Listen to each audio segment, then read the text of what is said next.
dismantling systemic oppression, strengthening local economies, fostering equity and inclusion, cultivating communities for social good. We are motivated to leave the world a more just and compassionate place than we found it. A lofty goal? Maybe. An unreachable goal?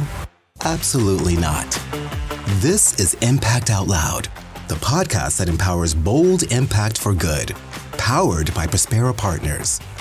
Your hosts, Vicki, Eileen Everett, and Ray Miller, aren't pulling any punches. They are diving deep, unpacking the challenges facing the nonprofit and social sectors, what is and isn't working, and offering systems-level solutions to address the truly transformational leadership that's needed for social enterprises to better their communities. This is the Impact Out Loud podcast. Now here are your hosts.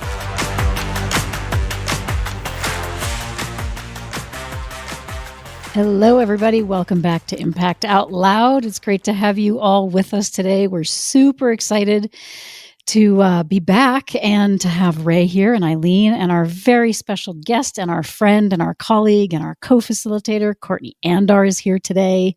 I'm so excited to have you all here. Hi, Kourtney. Hi, Vicki. Hi, everyone. I'm also excited to be here. I've been waiting for a chance to join the conversation. Thanks so much. Yeah, we're excited. Hey, how are you guys, Eileen and Ray? How are you doing? Good. I was holding back from going like, woo, woo, woo. Excitement for Kourtney. We all work together a lot. So I think it's great bringing even more of our dynamics in. We're not all always together, but I think when we are together, it is really great. So yeah, I feel like we're going to have a good conversation today. Yeah, I'd say any day that we all get to be in conversation with one another, let alone be on a podcast, is going to be a great day. So especially as the world continues to present challenges in all different ways to all of us, as this is the antidote, is being in conversation and finding ways to continue to connect. Yeah, for sure. For sure. I'm excited to sort of get right into it, actually, because as you all know, if you've been listening for a while now, we do educational workshops called Big, Bold Impact for Good. And we've been doing them for many years now. And the most recent one that we've done is our cohort on rebuilding an equitable nonprofit sector. And we have had the opportunity to have the folks in that workshop ask us questions about the nonprofit sector and to really kind of dig into what do they not know about the sector? Because a lot of us came to this work without any background in the nonprofit sector. A lot of us came from other, the private sector or other jobs thinking we want to do better. We want to do good work. We want to figure out how to be better and do good work as well. So we allowed participants to ask us anything. And it was a great session. We had a couple of sessions. And one of the questions that came up is a big one. And we're going to dig into it, and we're going to kind of rely on you, Kourtney, because you have some great ideas, and we're just glad to have you here. So we want to hear from you. So I'm going to throw this question out, and we're going to dig right into it. So the question was, are nonprofits just upholding and sustaining the harm of a capitalistic society? I'd love to jump in as well to invite Kourtney to tell a little bit more about himself as well. And I'm sure it'll connect back to this question as we know you and it relates to your experience. Yeah, I just want to say again, I'm so happy to be here. I love these conversations. I live for this stuff. And so I'm Kourtney Andar, one of the co-facilitators with the Prospera crew here. I moved to Santa Fe in 2016 with my wife. I'm originally from Illinois. I consider myself a writer, an activist, an educator.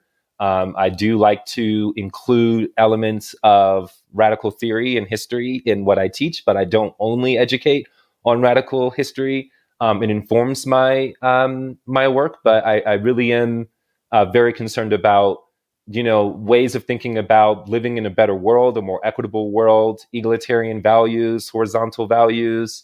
I really like to talk about issues in the nonprofit sector because I've worked at several different nonprofits. I'm not like a 20-year vet like a lot of people are in the nonprofit sector, but I feel like I've had a lot of diverse experiences at different agencies. and also in the educational institutions as well. So I just bring some of that personal experience. But, I also just want to preface, I don't have any original ideas. I don't like create any new ideas necessarily that haven't been said before. I am just obsessed with researching and reading things and watching educational content and learning things and just really being self-educated.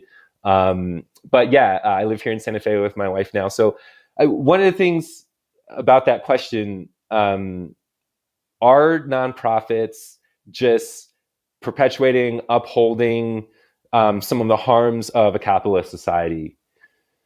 That one of the things about that question for me is, well, what is our understanding of capitalism, right? Like, what is capitalism, right? And I teach about a lot of different things, and I really like to emphasize the importance of definitions and kind of creating a foundational understanding for what these issues are about. And capitalism is one of those things where your definition kind of depends on which part of our culture is informing your understanding of how we live in our society, right? You can take a mainstream approach, and I don't necessarily use mainstream derisively. I just want to say that. I say mainstream in terms of what is a surface level common understanding of what we're talking about. And with capitalism, you can really see it as like a mode of production, right? So if you understand Marxist history, socialist history, understanding critiques of capitalism and the mode of production, the fabrication of value that comes out of taking resources and extracting labor from it.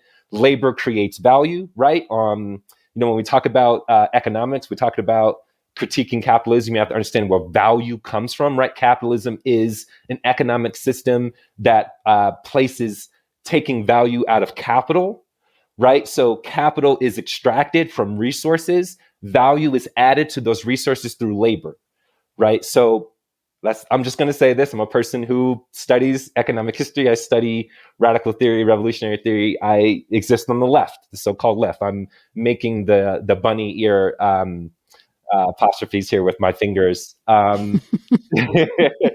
quotes. Air quotes. We use air quotes all the time. For the left, right? The left, whatever that means. So that's our critique, right? Our critique is that labor adds value, right? All value in a capitalist society is extracted because we sell our labor as workers in this economy. And then those who own the modes of production, so those who own the firms, the corporations, and the other kinds of means of production, those people extract value from our labor. They sell the resources that are created through that process at a profit. They extract value from that, and then they take the profit.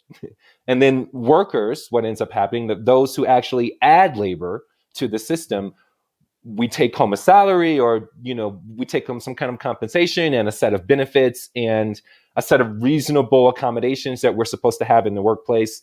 And then we subsist in the economy. Now, the workers subsist in the economy, and some of us thrive depending on where you find yourself. But the owners are really the ones who thrive in a capitalist society. The folks who own the method of production, the modes of production, they're the ones who really get to thrive. The rest of us often have some varying degree of subsistence in the economic system.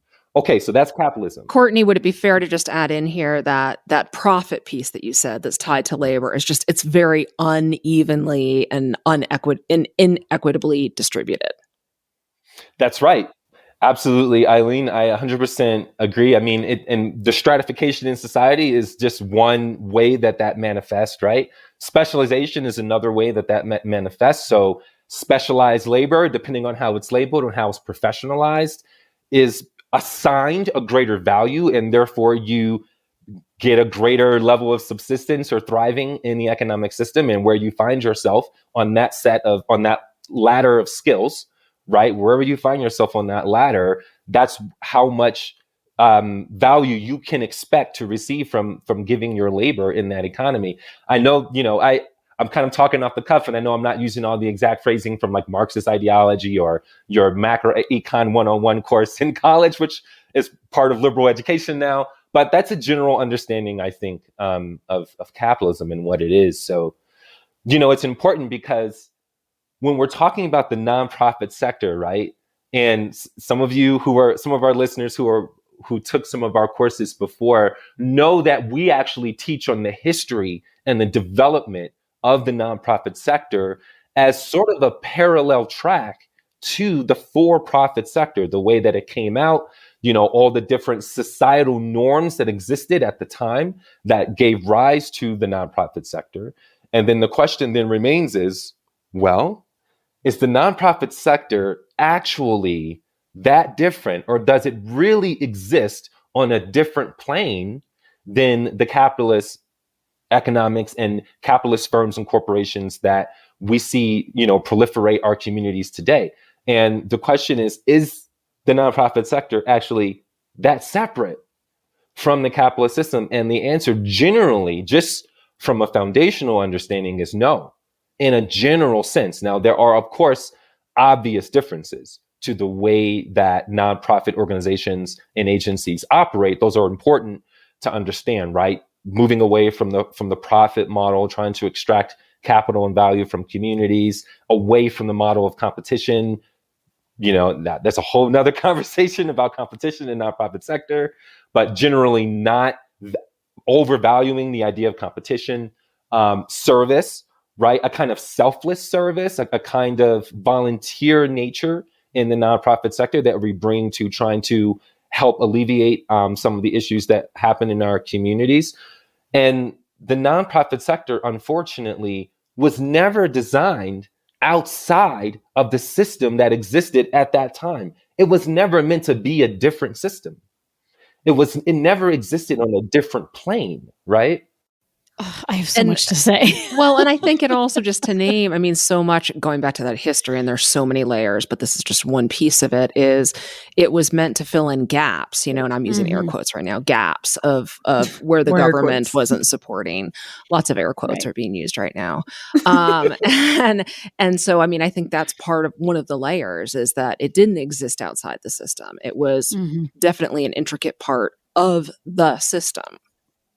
Right. And that goes back to what Kourtney was laying out of this sort of owner class or subsistence class, right? Like you're either controlling what's going on, or you're just kind of in the flow of whatever's happening on like the ground level, right? In the nonprofit sector, that looks like the foundations, the boards, kind of these economic powers that still are holding the sector together. Yeah, that's where I was going to go with this, because one of the things that we see in our work is the question of who owns nonprofits.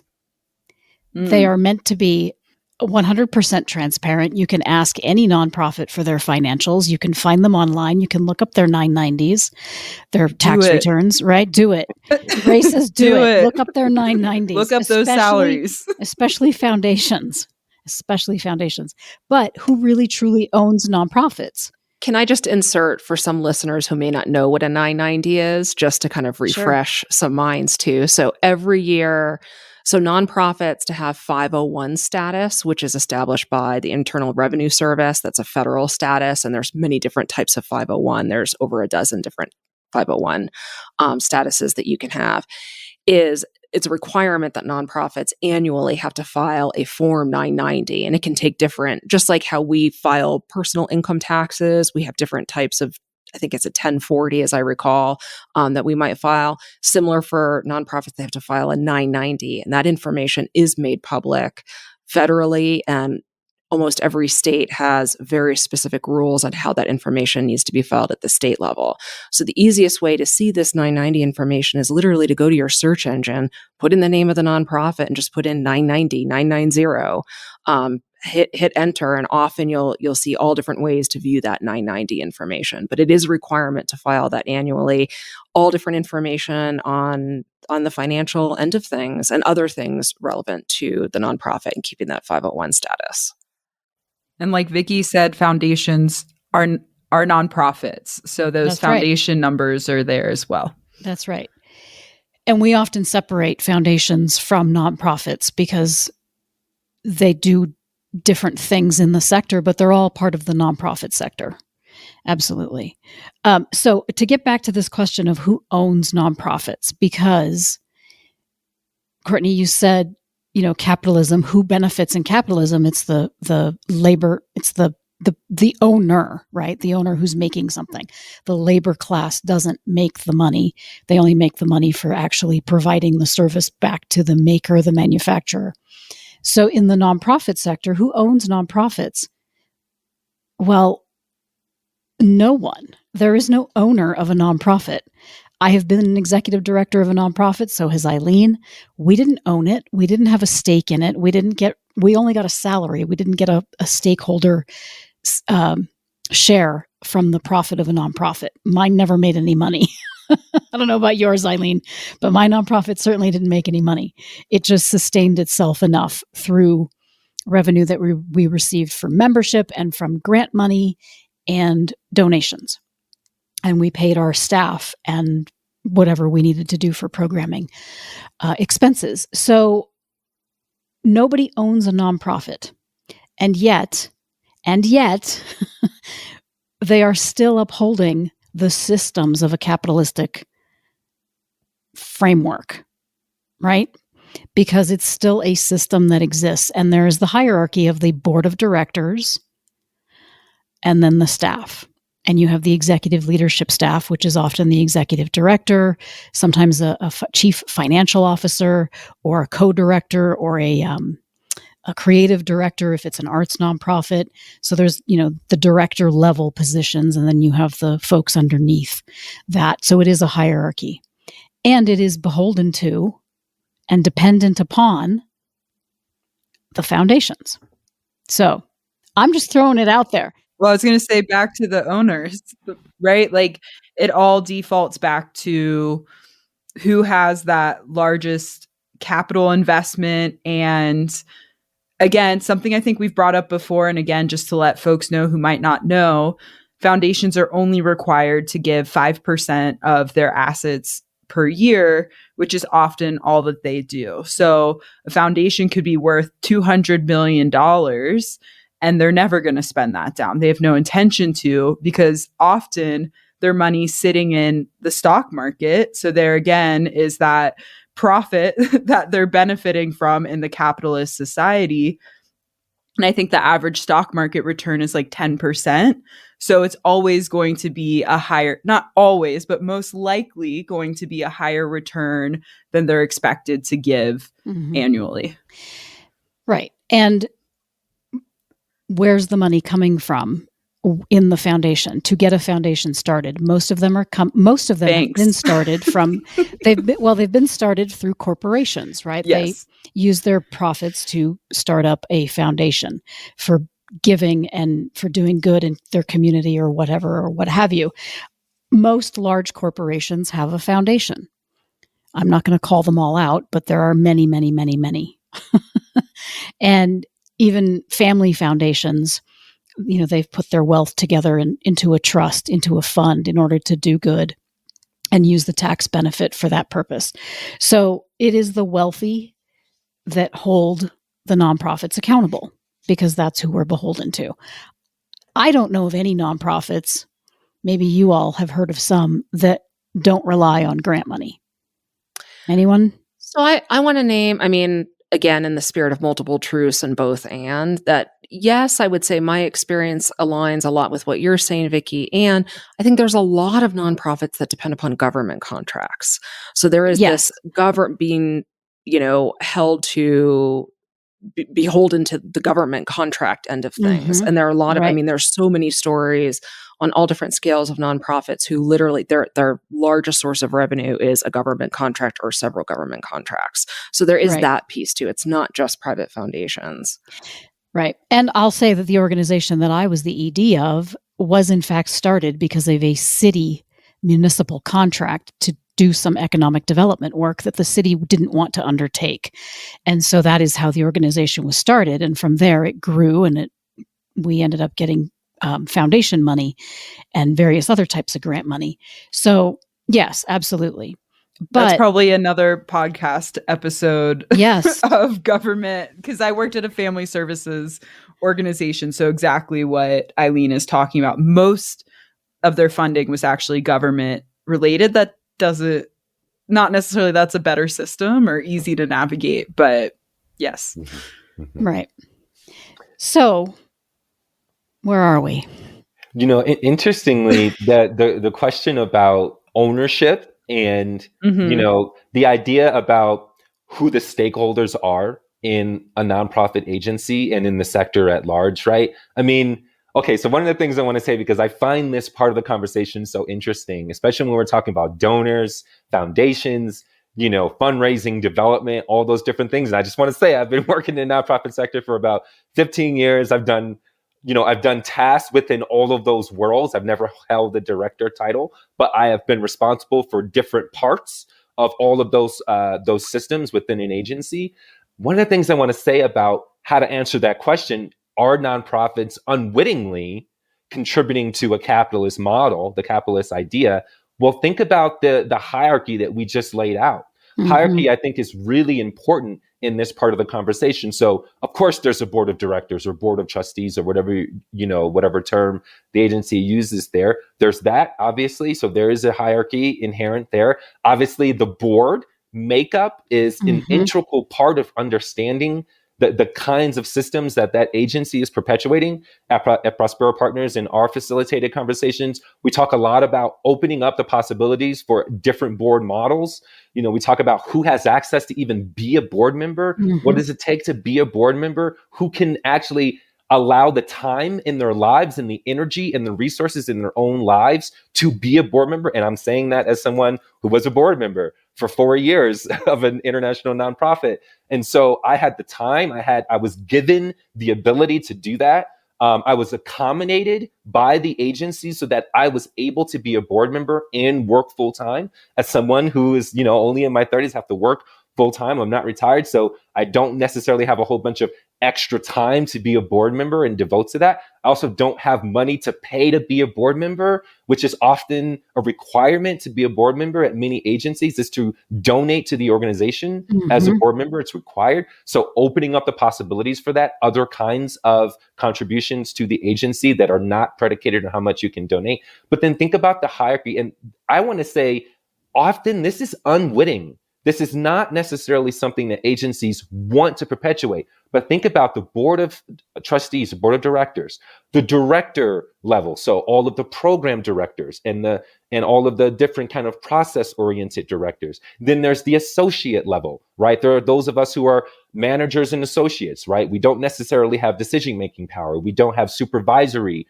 roles, but we're responsible for a set of tasks. Then after that, there's volunteers. We have volunteers at agencies, but they're volunteering. They don't get benefits from necessarily volunteering for the agency. We are not supposed to exchange a good or service for a contribution to an agency, right? So volunteers are somewhere there on that totem pole. And then who else is on that totem pole? Our constituents, the people that we actually serve in our communities, are also somewhere on that hierarchy or on that totem pole. And I'm not necessarily saying that it looks the same way at every agency, but it is a reason to step back as an agency and say, what kind of hierarchy are we actually perpetuating here? And is this actually the optimal model for the thriving of our agency and to do what we at Prospera Partners call the something different? What is the something different that an agency could do to kind of mix up that hierarchical model in a sense? And so there are so many different ways that both intentionally and maybe unintentionally that agencies, and the thing about it is that agencies are operating in the same environment. We don't exist in a different world. We exist in the same environment, in the same ecological system that the rest of society exists in, including the for-profit agencies. And I wanted to bring in a really great quote, something that I've been reading. A few years ago, a website called Common Dreams published an article called Patronizing Evil: The Nonprofit Sector Perpetuates the Worst Legacies of Capitalism. And there's a really great quote in this article. So I'm just going to go to it. One of the things that they're talking about is homelessness. Agencies that address homelessness is a perfect example of how nonprofits perpetuate rather than fix problems. So the quote is, as quote, as Erica West writes on one of the quoted websites here, socialistwork.org, nonprofits frame the terms of what solutions are appropriate. Quote, the fact that homeless shelters exist perpetuates the idea that shelters are the appropriate solution to homelessness, rather than more radical organizing or changing the economic model of housing. That's just a quick quote, right? Nonprofits are there to address social issues that already exist, like Ray and Eileen mentioned earlier, the idea that they're kind of filling gaps that are not being addressed by the for-profit sector, by the free market system, and by the governmental system. And yet, what does it say? That shelters, temporary housing, transitional programs, and things like that are actually ultimately the appropriate response to a societal ill that was created by capitalism, essentially, by this hierarchical model that we exist in. And so we have to ask ourselves as nonprofits, okay, no one's saying we should feel bad for advocating for shelters and temporary housing and transitional programs for our houseless community members. But ultimately, what kind of world do we want to live in? Do we want to live in a world where our unhoused community of people are constantly having to seek these resources for a problem that's not actually being fixed? Right. And so I think as a nonprofit, we have to say, where do we then come in that? You know, we want to exist. We want our services to be effective. We want to serve the community in a humble manner, but we also want to solve the problem. Ultimately, where do nonprofit agencies fit into that effort and that pursuit? Well, we need to wrap up, but I want to say, stay with us, everyone out there, because we're going to come back with Kourtney on our next episode and dig into this a little bit more. And your quote did include radicalism as an idea. So we're going to talk about that in our next episode. So stick with us. But before we wrap, we have to end with our aha or WTF moment. So I'm going to ask you, Kourtney, first, what is your aha or WTF moment from this conversation? Mm-hmm, mm-hmm. I think my WTF moment is, I think just understanding, how do we talk about the issues that the nonprofit culture may unwittingly perpetuate, and yet realize the radical potential of the way that it is different than the for-profit. Like we've just been talking about, you all started naming the different constituents and, and just the system that we exist in. We have to file 990s. We have to do all these different things to maintain our 501 status. Maybe it's more of a WTF moment, right? Because it's like, WTF do we do? Like right? What do we do? Yeah, totally. So yeah. I would like to have more conversations about that. All right. Eileen? Yeah, I think I had a pretty big aha moment in this conversation, which is, I think we started with one question, which is, are nonprofits just upholding and sustaining the harm of a capitalistic society? And I feel like we're left with a different question, which is really great. That's what conversation should do, lead us to asking different questions. And I think the question that's sitting in this space right now is, who really owns nonprofits, right? Mm-hmm. I mean, it's listed that it's for the public good, but is that real or perceived? Who really does? Is it the board of directors? Is it staff? Is it executive level staff? Is it the constituents or community? And if we can't even really get to the heart of who really is driving the work, how can things ever change and be different? Yep. Ray? Yes, I have many thoughts, but I did write down, as Kourtney was speaking, kind of a recurring aha moment. I love Buckminster Fuller. I've tried to make my way through a lot of his writing. Some of it's a bit dense. But one of his things, he sees very anti-specialization and really drew the line between how, even going back to monarchy, there was this fixation on being skilled at one thing and one thing only. And I truly do believe specialization is encouraged through capitalism, but it takes a kind of more inclusive, holistic, diverse set of skills to address the needs of our current world. And so I'm always leaning into that. I've never been super specialized. I'm good at a lot of different things. So I'm bringing that mindset back in of how important it is to have a diverse set of skills to meet our ever-changing needs. Nice. Well, my aha moment is really an aha moment that I hope all of our listeners are having right now, which is this is why we hang out with Kourtney, because he brings us great ideas. Yes, Always has super passionate, thoughtful, meaningful intention behind everything you're talking about and teaching, Kourtney. And I always appreciate that about you. So anyway, this is a reminder to stick with us for another episode because Kourtney will be back and we're going to dig into radicalism as an approach to the something else in the sector. All right. Thank you, Kourtney. It's great having you here. Thank you all. Thanks, Ray. Thanks, Eileen. See you next time. See you next time. Thank you for listening to the Impact Out Loud podcast, the podcast that empowers bold impact for good, powered by Prospera Partners. If you liked what you heard, subscribe to Impact Out Loud wherever you get your podcasts, and follow Prospera Partners on your favorite social media.